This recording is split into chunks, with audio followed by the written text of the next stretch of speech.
It's become very apparent that you haven't been listening to anything that we've had to say for the past 2 years. In what capacity have you distorted the story to make the Islamic Republic the victim? When we were screaming for the past 2 years that they were lynching us, where were you?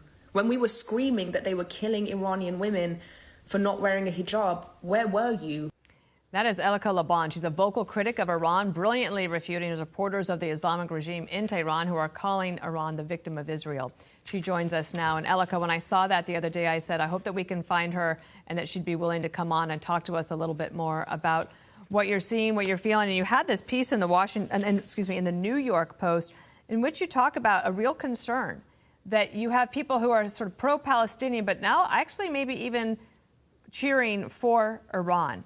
What's your main concern?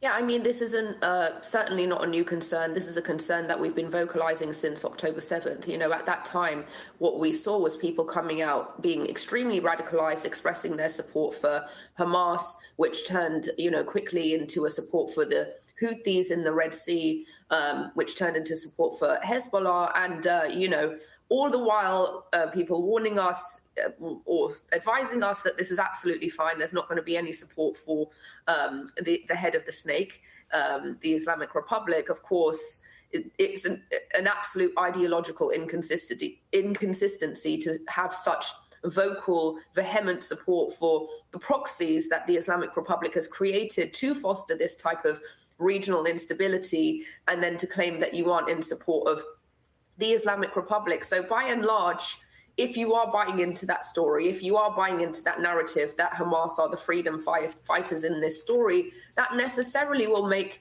the Islamic Republic the hero of the story. It's exactly what we had anticipated since October 7th, and it is exactly what we saw from the TikTok generation of navel gazers that turned around and said that, the axis of resistance was going to free Palestine, which of course we know came nothing close to that, as you just mentioned, just seriously injuring a young Bedouin girl.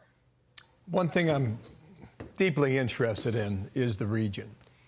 And you're making the case, your words, Iranians don't want war with Israel. We want peace with Israel. Mm-hmm.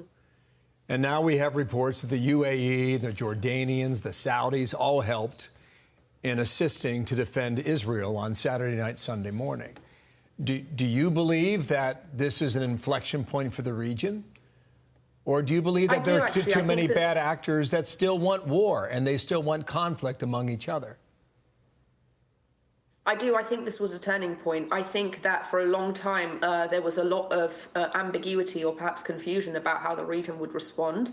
I think this show of solidarity from Saudi, from Jordan, striking down these missiles was actually a message. It was a message that they aren't going to tolerate this regional terrorism from the Islamic Republic.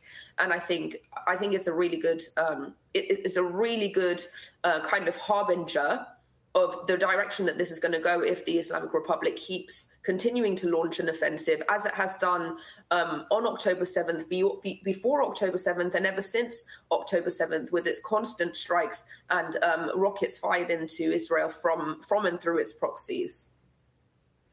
I wonder if you could just give us a last thought about your concern about people who are in Iran, who want to fight back against the regime, the kind of maybe danger that they're in now once Iran feels perhaps humiliated from the other night. Yeah, and this is exactly what I was talking about in my video. You have people that have for the past, people think that this revolution just started in 2022 with the Master Gina Amini protest, but, yes, it's been going on for the past 2 years. Really, it's been going on since even 2009 in the Green Movement. Really, it's been going on since just a few months since Khomeini came into power. They were taking to the streets to protest this regime. And so, you know, exactly what I said in this video. We don't want to be brought into a war with Israel.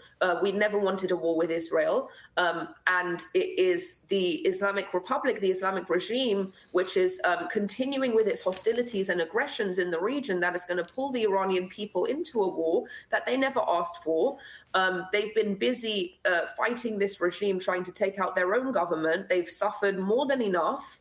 And the last thing that they need is to be brought into a war that they didn't ask for, with an enemy that they don't have, because the Iranian people simply just want peace in the region. They're done with all of this conflict that they did not generate. You have a new mantra, and that is, where were you?